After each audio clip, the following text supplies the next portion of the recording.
Mesdames et messieurs, bonsoir, j'espère que vous allez bien, tout se passe bien chez vous. Donc c'est votre ami Didier Lamzo Thiat, comme vous le savez bien, donc nous sommes sur votre émission Entretien avec mon ami, mon frère, le jeune petit de talent, un jeune dont je ne vais plus présenter ici au Sénégal, notamment dans l'Afrique de l'Ouest. Donc je vous remercie aussi, chers téléspectateurs qui nous suivent sur votre chaîne Tanguy TV de la chaîne Autrement pour vous servir. Donc je vais laisser la parole à mon invité. Comme ça, il va se présenter davantage, comme ça on va entrer dans l'émission. Merci, comment vas-tu? En tout cas, je vais bien, Lamine. J'espère que vous allez bien.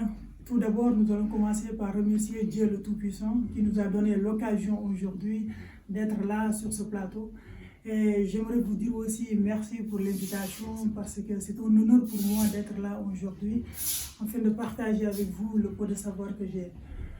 Tout d'abord, je viens tout droit de la région de Sédhiou, dans le département de Goudomp, plus précisément voilà, au village de Brikama Balante, au quartier Goumel. Donc voilà, c'est là où je tire mon inspiration. Voilà, et en tout cas, c'est ça. Merci. Aujourd'hui, est-ce que tu peux me parler un peu de votre parcours? Voilà, dans mon parcours, oui, tout débute dans le village de Brikama Balante, comme je le dis souvent, dans la région de Sédhiou. C'est là où voilà, je tire mes inspirations, en fait. Là, c'est là-bas où j'ai eu mon CFE, c'est là-bas où j'ai eu mon BFM. Après ça, je suis allé à Ziguinchor, c'est là-bas où j'ai eu mon bac. Après ça, à l'université. Oui, mais bon, par la suite, c'est ça, je suis devenu écrivain, poète, slameur. Je suis aussi voilà, un créateur d'affiches, mais en même temps, je suis aussi un entrepreneur dans la vente des compléments alimentaires de Forever, voilà, qui sont faits à base d'aloe vera, qui aident contre les ballonnements. L'impuissance sexuelle, mais je suis aussi le fondateur d'une association Écho de la jeunesse, une association qui met l'accent sur l'écoute et la compréhension des vécus des jeunes. Mais bientôt aussi, je serai l'auteur d'un livre, De la poussière à la lumière, une odyssée de Alante, Inch'Allah. Donc avant de venir sur le livre de la poussière à la lumière, De la poussière à la lumière. Est-ce que tu vas nous proposer un peu de prestations sur l'importance de la lecture? C'est Voilà, normal, parce que voilà. sincèrement, les téléspectateurs sont en train de nous attendre pour une telle belle prestation de votre voix, mais aussi l'expérience, mais aussi, comment dirais-je, votre expérience de mots pour nous soigner, en utilisant des mots pour soigner nos mots. En tout cas, oui, comme je le dis souvent, vous avez vu, en ce moment, j'ai apporté un livre parce que je ne peux pas m'en débarrasser. Comme je l'ai dit, lire, c'est allumer une lampe dans le noir de l'obscurité, c'est tendre la main à ceux qui nous ont précédés, donc recevoir de leurs pensées, de leurs difficultés et le transformer en force. Et chaque page tournée devient un pas vers la clarté et chaque mot lu devient une arme contre l'ignorance, une boussole de l'âme. Moi, je n'ai pas choisi la lecture, non, c'est elle qui m'a choisi. Parce que voilà, quand tout semble confus, elle m'a offert de l'ordre. Et quand la solitude m'opposait, elle m'a offert la compagnie des plus grandes. Et quand l'avenir m'inquiétait, elle m'a offert les souvenirs du passé, en fait. Ouais. Mais est-ce que le fait de lire, ça demande de question d'âge? Non, la lecture ne demande pas d'âge. Mais parce que juste que je vois, il y a certains jeunes donc, qui préfèrent rester seuls sans pour autant rire, sans pour autant faire autre chose. En tout cas, moi je dirais que ce n'est pas une question d'âge, c'est une question de volonté, c'est une question de passion. Parce que moi, je peux vous le dire, je ne peux pas m'en débarrasser. Et pour vous dire une chose, j'achète des livres chaque fin du mois. Chaque fin du mois au moins, j'achète 2 livres. Donc, en quelque sorte, c'est une question de passion, c'est une question de volonté. Tout le monde peut lire. L'essentiel que toi, tu peux parler la langue française. L'essentiel que tu fais l'école, donc je pense que tu peux lire. Donc, qu'est-ce qui vous a poussé donc, de choisir comment dire, la lecture avec sa richesse, les poèmes, la poésie, tout le monde est fond de toi en fait? Non, parce que les gens pensent que c'est de la magie. Je pense que ce n'est pas de la magie. Mais est-ce que c'est pas de la magie? Non, même pas. Parce que moi j'ai fait l'école comme tout le monde. J'ai été à l'école primaire comme tout le monde. Voilà, j'étais à Brikama Balante et dans ce village. Auparavant, il n'y avait pas de courant. Donc moi j'étudiais avec les bougies, les lampes tempêtes auparavant. Donc il n'y avait pas d'électricité. Et je dirais que la lecture a commencé d'une manière vraiment un peu triste parce que je dirais que voilà, la lecture était ma seule confidente. Voilà, quand la solitude était trop lourde à porter, tu vois, j'étais un enfant, un gosse de rien du tout, mais j'étais confrontée à des aléas de la vie, les difficultés de la vie, cas social, problèmes de famille et autres. Et j'étais l'aîné de ma famille. Donc, vu que j'étais l'aîné de ma famille et que j'étais confrontée à ces difficultés, j'avais personne à qui parler. Donc, la seule chose que je pouvais faire, c'était écrire.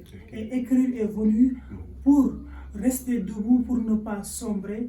C'est là où j'ai commencé à écrire. Tout commence la nuit.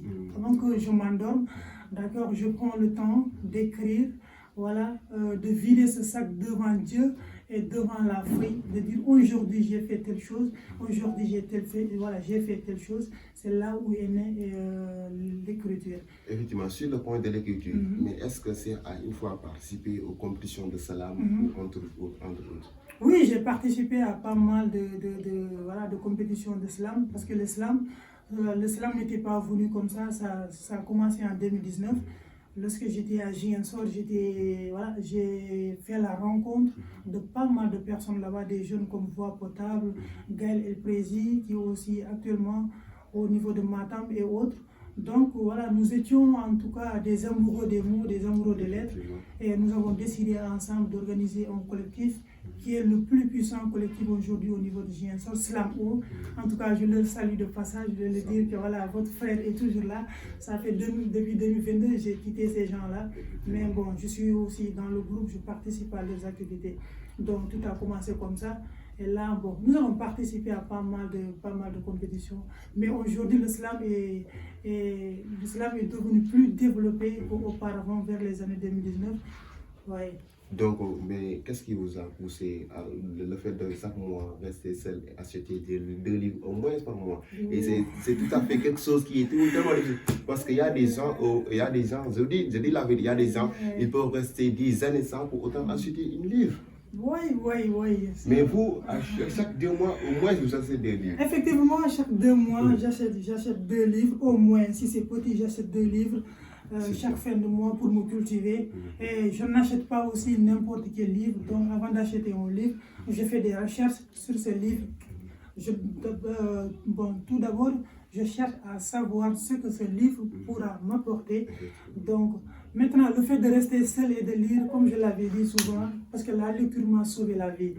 Moi, je peux dire que c'est grâce à la lecture que je n'ai pas volé, c'est grâce à la lecture que je n'ai pas agressé, c'est grâce à la lecture que je n'ai pas été dans la rue, c'est grâce à la lecture que je n'ai pas fait beaucoup de choses. Maintenant, c'est les gens qui vont acheter des romans, parce que puisque tu vas bientôt sortir un roman dont je vais appeler De la poussière à la lumière. Pourquoi De la poussière à la lumière? Oui, effectivement, je pense que j'ai pris le temps d'acheter pas mal de livres. Et comme je le dis, c'est Mansa, un éternel apprenant, dont j'apprends du jour au jour. Je le dis souvent, je suis qu'un apprenant, je ne sais absolument rien du tout. Donc, je suis à la recherche de la connaissance. Voilà, je suis à la quête perpétuelle de la connaissance, donc je vais toujours acheter les livres. Mais cette fois-ci, j'aimerais que les gens aussi achètent mon livre. Les gens vont lire mes écrits.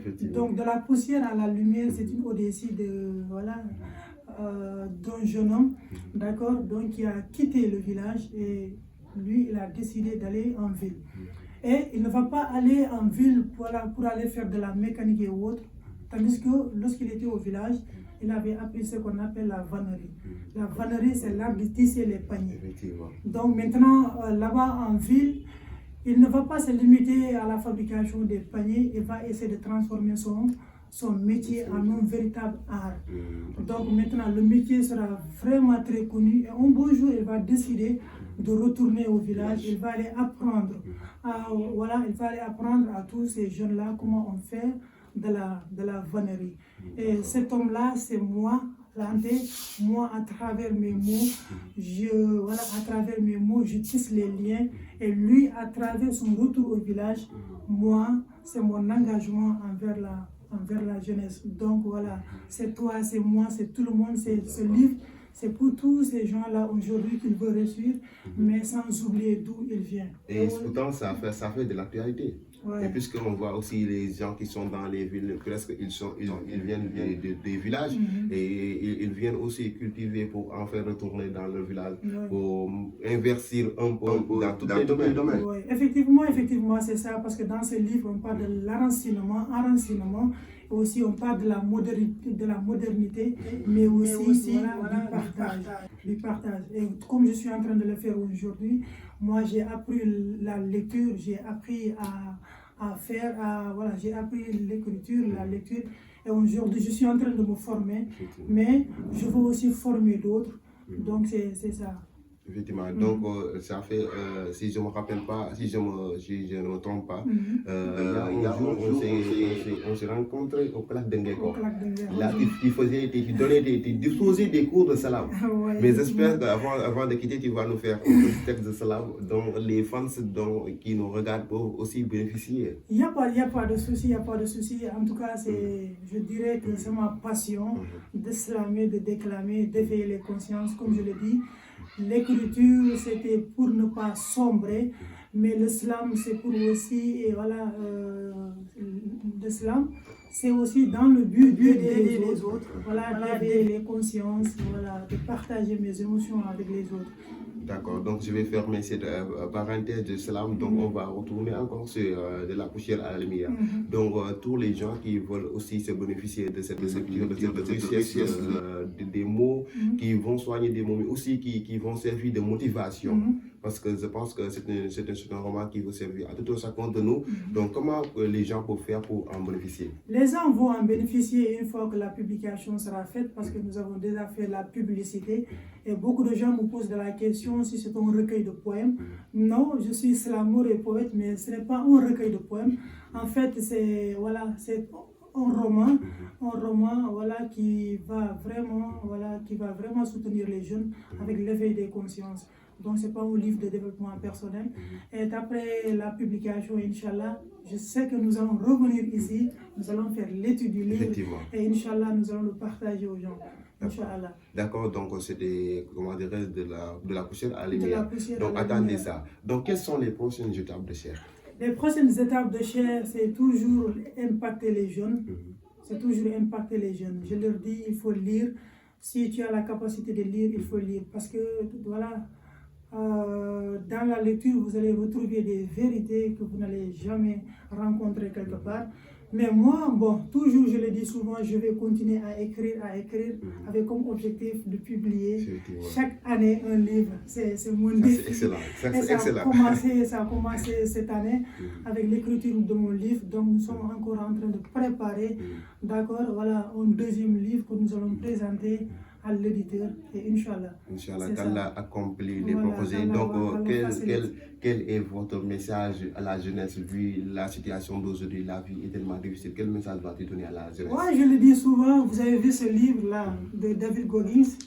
Voilà, il dit, voilà, c'est un livre de David Goggins avec le titre « Plus rien ne pourra me blesser ». David Goggins nous dit que dans ce livre, la seule personne qui peut te dire que tu ne peux pas le faire, c'est toi. C'est toi. Donc la tu vas te parler en toi-même. Voilà, la seule personne qui peut te dire que tu ne peux pas le faire. C'est pourquoi c'est important de lire. Parce que cette vérité, je l'ai trouvée dans ce livre. Dit, la seule personne qui peut te dire que tu ne peux pas le faire, c'est toi. Aujourd'hui, tu t'es formé comme journaliste, mais je sais que tu rencontres des difficultés. Mais tu te dis que je ne vais jamais abandonner. Tu vois. Et aussi, il y a une chose, je m'adresse aux jeunes, même pas ton père, même pas ta mère, même pas ton frère, même pas ta soeur, même pas Dieu le Tout-Puissant ne viendra te sauver si tu ne bouges pas. Donc tu es la seule personne qui doit faire le premier pas et après tu pourras espérer avoir de l'aide. Et aussi il y a une chose que les jeunes doivent aussi comprendre. Aujourd'hui tout est difficile.